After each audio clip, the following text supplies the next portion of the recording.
अवधूत चिंतन श्री गुरुदेव दत्त श्री स्वामी समर्थ.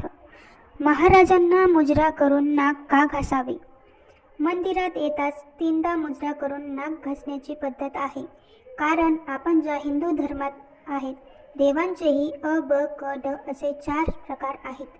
आपले श्री स्वामी समर्थ महाराज हे अ वर्गातील देव आहेत.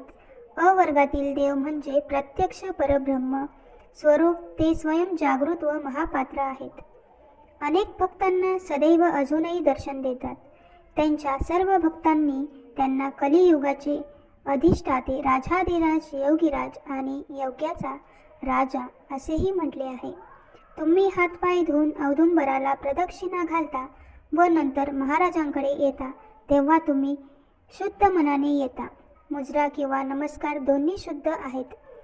महाराज राजाधिराज योगीराज आहेत म्हणून महाराजांना मुजरा करून नाक घासावे. नाक घासणे म्हणजे परब्रह्माला पूर्णपणे शरण जाणे होय.